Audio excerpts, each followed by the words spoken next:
Today we are discussing the important questions from the structure of atom. Then let's start from first questions. देखो पहला question है यहाँ पे explain atomic mass number. Atomic mass number क्या होता है? Answers the sum of total number of proton and neutron present in the nucleus of an atom is called the atomic mass number of that atom. इसका मतलब होता है nucleus के अंदर जो प्रोटॉन होते हैं एंड न्यूट्रॉन होते हैं, मान के चलते प्रोटॉन अगर 5 है और न्यूट्रॉन 6 है, तो दोनों की एडिशन 11 होगी, तो इसका मतलब है उस एटम का मास नंबर क्या हुआ? 11 हुआ. तो इस तरह से आपको एटॉमिक मास नंबर लिखना है. देखो next, atomic mass number is represented by A. Atomic mass number को ए से रिप्रेजेंट किया जाता है, कैपिटल लेटर ए.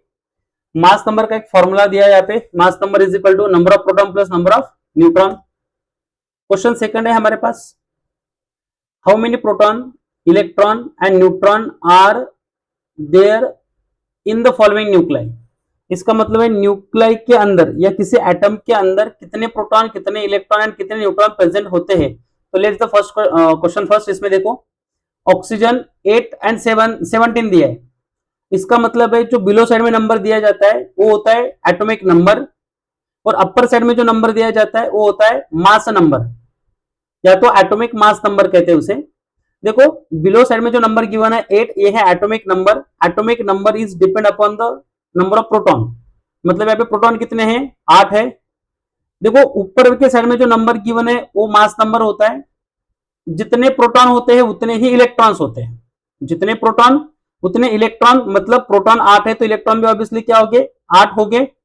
अगर हम ऊपर वाला फॉर्मूला यूज करते हैं, mass number is equal to number of proton plus number of neutron, तो 17 माइनस 8 हो जाएगा, और 17 माइनस 8 होगा तो जो भी आंसर आएगा उतने क्या मिलेंगे हमें? नंबर ऑफ न्यूट्रॉन मिलेंगे इन ऑक्सीजन.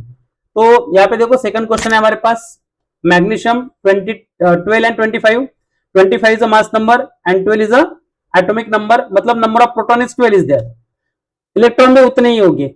देन थर्ड पार्ट है हमारे पास ब्रोमीन.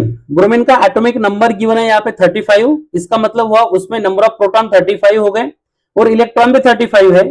और ऊपर के साइड में जो नंबर गिवन है 80, इसका मतलब है एटॉमिक मास नंबर गिवन है, तो उसका एटॉमिक मास कितना है? 80. 80 माइनस 35 अगर किया जाए तो आपको नंबर ऑफ न्यूट्रॉन मिल जाएंगे, तो उसको फाइंड आउट करके देखना है. देखो यहाँ पे आंसर हमने एक पहले का आंसर निकाला है.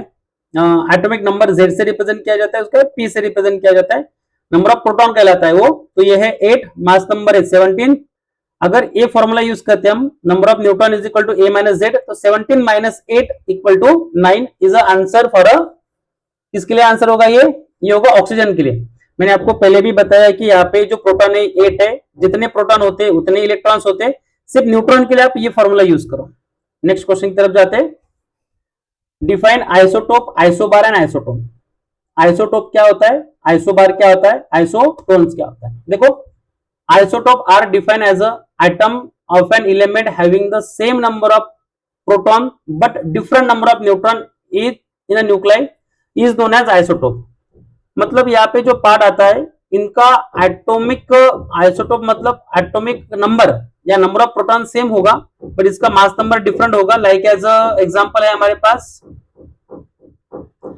हाइड्रोजन, आइसोटोप ऑफ हाइड्रोजन, जैसे कि protium, deuterium and tritium is a 3 isotope of hydrogen. तो यहाँ पे आप वो एग्जांपल लिख सकते हो.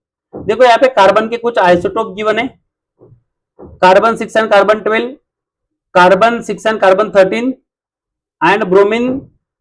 यहाँ पे ब्रोमीन गलती से Br आ चुका है, Br नहीं होता है वहां पे, because of Br is not the is the bromine part. वहां पे कार्बन होना चाहिए था बट गलती से वहां पे Br लिखा हुआ है. तो 6 एंड 14 मतलब carbon 6 and 12, carbon 6 and 13 and carbon 6 and 14 is isotopes. ये आइसोटोप्स है. सेकंड बार आता है हमारे पास isobar. Isobar are defined as atom of different elements having the same mass number but different atomic number. क्या होता है उसमें? डिफरेंट एटॉमिक नंबर होता है, मास नंबर सेम होता है. Example carbon 6 and 14 and nitrogen 7 and 14 is a isobar, क्योंकि इसमें मास जो है, मास नंबर सेम है 14 बट नंबर ऑफ प्रोटॉन क्या है यहाँ पे? अलग अलग है. इस वजह से इस पार्ट को हम क्या कहेंगे? आइसोबार कहेंगे. देखो स्टूडेंट हमारे पास थर्ड है यहाँ पे आइसोटोन. आइसोटोन क्या होता है? आइसोटोन की डेफिनेशन ये होगी, आइसोटोन आइसोबार गलती से हुआ यहाँ पे. Isotone are defined as atom of a different element having the same number of neutron but different atomic number. Neutron के अंदर सेम नंबर ऑफ न्यूट्रॉन होते, उसको आइसोटोन कहा जाता है. आप उसके एग्जांपल ढूंढ लो क्या है तो आपको आंसर मिल जाएगा. नेक्स्ट पार्ट है हमारे पास define and explain the terms wavelength, frequency and wave number. Wavelength क्या होता है, फ्रीक्वेंसी क्या होती है, वेव नंबर क्या होता है. देखो वेवलेंथ होता है the distance between two consecutive crest और two consecutive trough in a wave is called the wavelength. Wavelength को लैम्डा लेटर से ग्रीक लेटर में लैम्डा से रिप्रेजेंट किया जाता है और इसका यूनिट होता है मीटर. ये वेवलेंथ का पार्ट है, मतलब दो कंसेक्यूटिव क्रेस्ट और कंसेक्यूटिव ट्रफ के बीच में का डिस्टेंस जो होता है या तो सक्सेसिव पॉइंट के बीच का जो डिस्टेंस होता है उसको हम वेवलेंथ कहते हैं. नेक्स्ट है हमारे पास frequency. Frequency the number of wave that pass a given point in 1 second. एक सेकंड में एक गिवन पॉइंट के अंदर से कितने वेव पास होते हैं उसे हम कहते हैं फ्रीक्वेंसी. इसको ग्रीक लेटर न्यू से रिप्रेजेंट किया जाता है. ये वी नहीं है, ये न्यू है. इसका थोड़ा टिल्टेड पार्ट होता है, वी के जैसा ही होता है, टिल्टेड पार्ट होता है थोड़ा. देखो इसमें नेक्स्ट होता है इसका एसआई यूनिट. एसआई यूनिट होता है पर सेकंड, क्योंकि टाइम का इनवर्स होता है. और इसका अदर यूनिट होता है हर्ट्ज. एच जेड से उसको रिप्रेजेंट किया जाता है. थर्ड आपको वेव नंबर पता है. Wave number is a reciprocal of the wavelength. Wavelength का ये रेशियोप्रोकल है. तो यहाँ पे देखो wave number the number of wavelength per unit length is called the wave number. इसको न्यू बार से रिप्रेजेंट किया जाता है. जैसे कि स्टूडेंट यहाँ पे देखो ये लैम्बडा से रिप्रेजेंट किया हुआ है और यहाँ पे ये लैम्बडा हमें फ्रीक्वेंसी न्यू से रिप्रेजेंट की है और ये क्या है यहाँ पे न्यू बार. तो ये फ्रीक्वेंसी का क्या होता है, न्यू बार से रिप्रेजेंट किया जाता है. बट ये जो पार्ट है ये वेव नंबर फ्रीक्वेंसी के ऊपर डिपेंड नहीं करता है. याद रखना है wave number depend on the wavelength and it is denoted by the nu bar. यहाँ पे न्यू है, इसके ऊपर बार लिखा जाएगा तो वो वेव नंबर हो जाएगा. तो ये 3 डेफिनेशन है, इंपॉर्टेंट डेफिनेशन है, करके रखना है. नेक्स्ट पार्ट की तरफ जाते हैं. देखो एक क्वेश्चन है हमारे पास. Parameter of the blue and red light are 400 nanometers and 750 nanometer respectively. Which of the two is of higher energy. देखो इसमें से ये क्वेश्चन पूछा है कि दोनों में से किसके पास हायर एनर्जी होगी. एक्चुअली आपको एनर्जी का फॉर्मूला पता होना चाहिए. तो energy is inversely proportional to the wavelength. Wavelength को इनवर्सली प्रोपोर्शनल होता है, मतलब जिसका ज्यादा वेवलेंथ होगा उसकी एनर्जी क्या होगी, कम होगी. और जिसकी वेवलेंथ कम होगी उसकी एनर्जी ज्यादा होगी. तो ऑब्वियसली आप बता सकते हो यहां से क्या होगा. तो यहाँ पे हमारे पास ब्लू लाइट की वेवलेंथ है 400 नैनोमीटर एंड रेड लाइट की वेवलेंथ है 750 नैनोमीटर. तो अब ब्लू लाइट की वेवलेंथ कम है देन द रेड लाइट की क्योंकि 750 है. तो एनर्जी ऑब्वियसली ब्लू लाइट की एनर्जी ज्यादा होगी एंड रेड लाइट की एनर्जी क्या होगी, कम होगी. Let's check. देखो यहाँ पे 400 nanometer and 750 nanometer are the wavelength of blue and red light respectively. Energy is inversely proportional to the wavelength, thus lower the wavelength higher the energy. मतलब जितनी ज्यादा एनर्जी वेवलेंथ कम होगी उतनी ज्यादा एनर्जी क्या होगी, उसकी हायर होगी. Therefore blue light has a higher energy. इस तरह से आपको आंसर लिखना है. हम नेक्स्ट क्वेश्चन की तरफ जाते हैं. Question number 5. What is an emission spectrum. Emission spectrum किसे कहते हैं. देखो when a substance is irradiated, मतलब किसी सब्सटेंस को हम इरेडिएट करते हैं या हिट करते, हिटिंग से भी वो इरेडिएट हो जाता है. When an substance is irradiated with the electromagnetic radiation it absorb energy, मतलब वो एनर्जी एब्सॉर्ब करेगा. Atom molecule ion which have absorbed the radiated energy said to be excited. तो उसे excited कहा जाता है. excited state heating से भी हो सकती है. देखो the excited species emit absorb energy, मतलब जो excited species होती है, मतलब जिन्होंने एनर्जी एब्सॉर्ब किए, कुछ देर के बाद क्या करेंगे, वो एनर्जी रिलीज भी करेंगे. मतलब excited species emit the absorb energy in the form of radiations, और उस रेडिएशन को, इमिटेड रेडिएशन को कहा जाता है emission of radiations. And record the spectrum of this emitted radiation is called emission spectrum. और जो रेडिएशन इमिट होती है, जो एनर्जी इमिट होती है किसी स्पीसीज से, अगर उसका स्पेक्ट्रम अगर रिकॉर्ड किया जाता है तो उसे कहा जाता है इमिशन स्पेक्ट्रम. ये एक इमिशन स्पेक्ट्रम का पार्ट है, याद रखना है. हाइड्रोजन स्पेक्ट्रम इसी का ही पार्ट होता है. हमारे पास नेक्स्ट पार्ट आता है student Write a short notes on spectrum of hydrogen. Also list all 5 series of the series line in a hydrogen spectrum. देखो यहाँ पे हमारे पास इसका आंसर क्या है. पार्ट आता है when electric discharge is pass through the gases hydrogen. जब गैसेस हाइड्रोजन से इलेक्ट्रिक डिस्चार्ज पास किया गया तो ऑब्वियसली हाइड्रोजन ने क्या किया होगा, उसने कुछ एनर्जी एब्जॉर्ब की होगी. एब्जॉर्ब करने के बाद वो एक्साइटेड हुआ होगा. एक्साइटेड होने के बाद क्या हुआ होगा, उसने it release the emit the energy. और जो एनर्जी यहाँ पे इमिट होती है in the form of radiation के फॉर्म में होती है. कौन से फॉर्म में होती है, रेडिएशन फॉर्म के अंदर. द रिकॉर्डेड, हाँ तो उस केस में क्या होगा, जब उसमें से it emit the radiation, the recorded spectrum of this emitted radiation is called the hydrogen line, hydrogen emission spectrum. उस लाइन से जो रेडिएशन इमिट हुए थे उसमें से लाइट पास किया गया और लाइट पास करने के बाद यहाँ पे क्या हुआ, कुछ स्पेक्ट्रम यहाँ पे रिकॉर्ड किया गया और स्पेक्ट्रम को कहा जाता है hydrogen emission spectrum.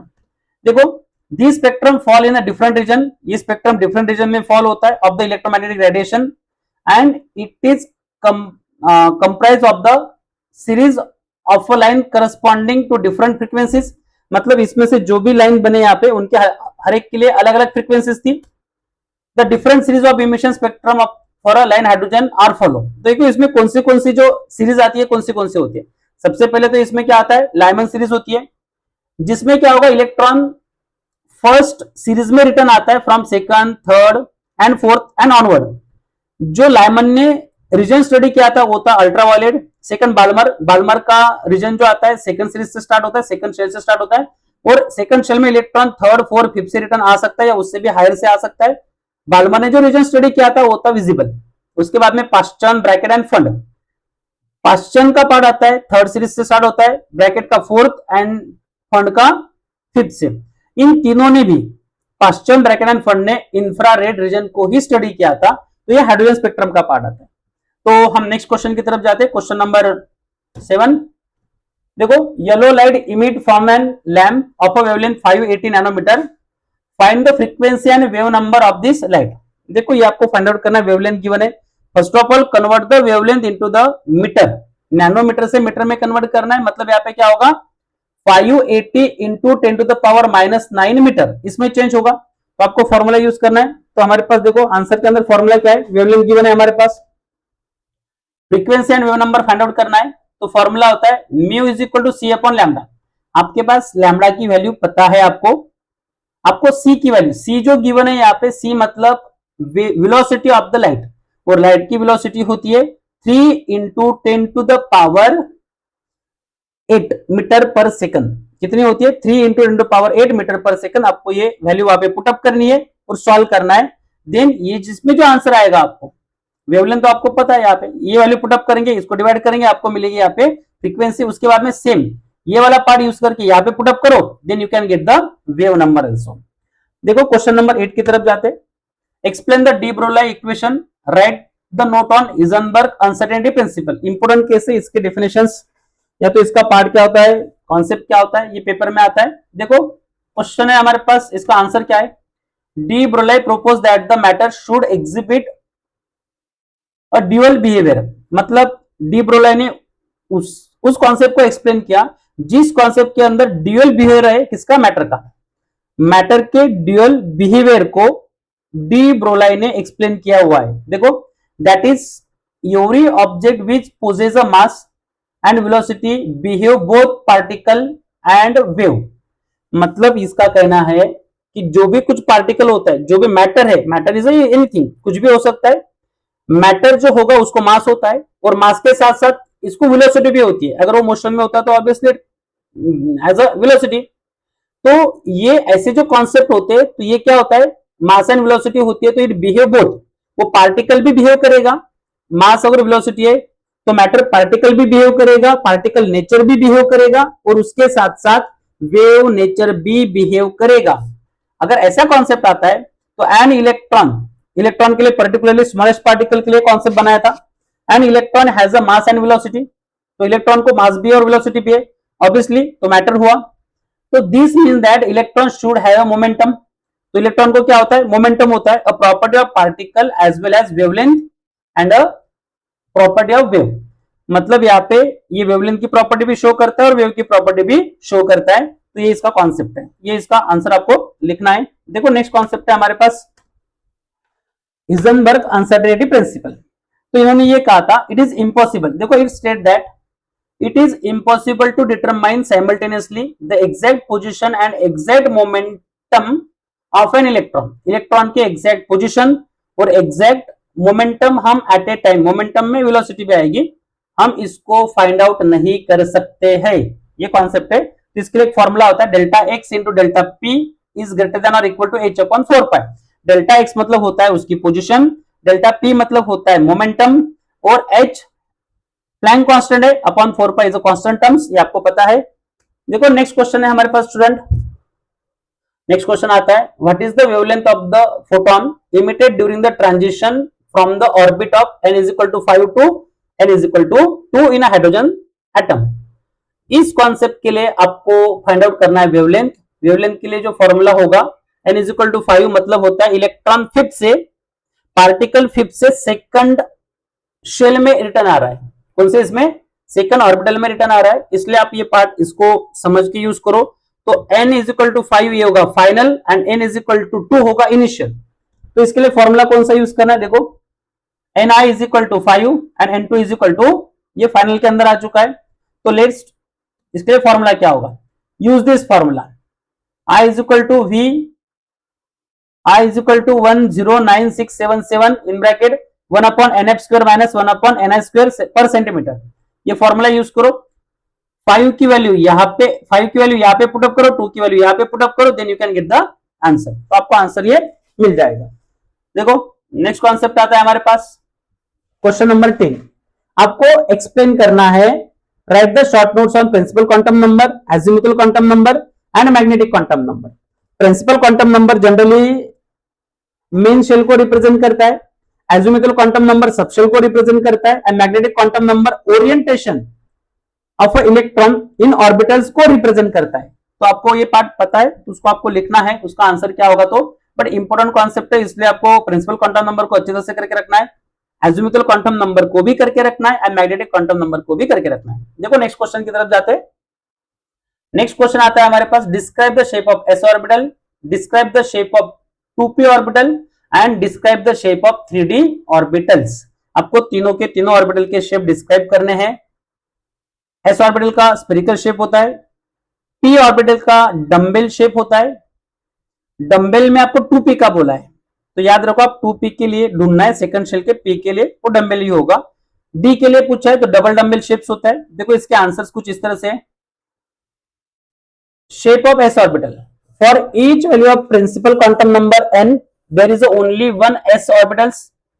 For s orbital जो इसमें l की वैल्यू होती है एजिमुथल क्वांटम नंबर की, l is equal to 0 and m l मतलब magnetic quantum number is also 0, hence s orbital has only one orientation, thus s orbital is spherically symmetrical around the nucleus, इसलिए ये spherical shape में होता है। Next देखो हमारे पास p orbital के लिए पार्ट है, शेप ऑफ 2p ऑर्बिटल, और p orbital l is equal to 1, l is equal to 1 अगर होगा तो m की वैल्यू क्या होती है, +1, 0 से -1 होती है। Thus p orbital have 3 orientations, तो p ऑर्बिटल को ओरिएंटेशन कितने आ गए, 3, पहला p of x, p of y, p of z, क्योंकि वो 3 सब ऑर्बिटल्स के अंदर पाया जाता है। Each orbital has 2 lobes on the 2 sides of a nodal plane passing through the nucleus and thus the shape of p orbital resemble as a dumbbell shape, ये dumbbell shape की जैसे दिखाई देता है। और थर्ड पार्ट है हमारे पास 3d ऑर्बिटल्स, 3d ऑर्बिटल्स का। d ऑर्बिटल्स के लिए l की वैल्यू 2 होगी, l is equal to 2, m is equal to +2 +1 0 -1 -2, thus d orbital has a 5 orientation. तो d ऑर्बिटल के ओरिएंटेशन कितने आ गए, 5 आ गए। They are design as a d of xy, d of yz, d of xz, zx या xz, dx square minus y square and dz square, ये last पे z स्क्वायर आता है, यहाँ पे dz नहीं है, dz स्क्वायर है। The shape of 3d orbital are shown in following figure, thus the 3 have double dumbbell shape. तो इसको क्या दिया जाता है, डबल डम्बेल शेप्स होता है, तो इसकी डायग्राम आपको निकालनी है। तो ये क्वेश्चन नंबर 11 है। देखो क्वेश्चन नंबर हमारे पास 12 है, write the condense orbital notation of electronic configuration of a following element. आपको जनरली स्टूडेंट इसके अंदर कंडेंस ऑर्बिटल नोटेशन मतलब स्टेबल इलेक्ट्रॉनिक कॉन्फ़िगरेशन को लिख के उसके बाद के इलेक्ट्रॉनिक कॉन्फ़िगरेशन लिखने होते हैं। जैसे कि फ्लोरीन का इलेक्ट्रॉनिक कॉन्फ़िगरेशन क्या होता है, 1s2 2s2 2p5, 1s2 2s2 2p5। आपको वहां पे क्या लिखना है, 1s2 is represent the helium electronic configuration, तो आपको लिखना है helium 2s2 2p5। Similar way scandium के लिए क्या लिखोगे, फिर आप लिखोगे ऑर्गन, ऑर्गन के बाद में क्या आएगा, क्योंकि organ stable electronic configuration show कर रहा है, 4s2 and 3d1। Same way cobalt के लिए एंड जिंक के लिए आपको रिप्रेजेंट करना है। देखो नेक्स्ट क्वेश्चन है हमारे पास, डिफाइन अबव प्रिंसिपल, उसके बाद में आता है Hund's rule and Pauli exclusion principle. देखो अबव रूल बिल्डिंग अप मतलब ग्राउंड स्टेट के अंदर इलेक्ट्रॉनिक कॉन्फ़िगरेशन कैसे लिखा जाता है उसके बारे में एक्सप्लेन करता है। हंट्स रूल, ऑर्बिटल्स के अंदर हम इलेक्ट्रॉन किस तरह से, हमें किस तरह से इलेक्ट्रॉन को रिप्रेजेंट पुटअप करना है, मतलब पहले सिंगल सिंगल इलेक्ट्रॉन पुटअप करेंगे और बाद में जो इलेक्ट्रॉन बचेंगे वो पेयर में जाएंगे, मतलब उनका क्या होगा, पेयरिंग होगा। और जो हमारे पास पाउली एक्सक्लूजन प्रिंसिपल आता है, इन्होंने ये कहा था कि कोई भी दो इलेक्ट्रॉन के पास चारों प्रिंसिपल क्वांटम नंबर का सेम सेट नहीं होगा। तो इसकी डेफिनेशन याद करके रखना है, ये इंपॉर्टेंट है, पेपर में आ सकता है, आएगा, इंपॉर्टेंट है। नेक्स्ट देखो, right the short notes on Schrodinger equation. Schrodinger equation के ऊपर शॉर्ट नोट्स लिखना है, जो भी आपको पता है उसके ऊपर ही बेस्ड है, इक्वेशन भी है, इक्वेशन भी लिखना है।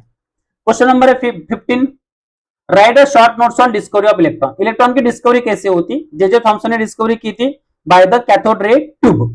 तो आपको उसकी डायग्राम वगैरह बना के उसको थोड़ा बहुत एक्सप्लेन करना है। तो ये कुछ इंपॉर्टेंट पार्ट है, इंपॉर्टेंट क्वेश्चन है, ये 15 इंपॉर्टेंट क्वेश्चन है आपके एग्जामिनेशन के लिए, तो इसे अच्छी तरह से लर्न करके रखो। Okay, thank you.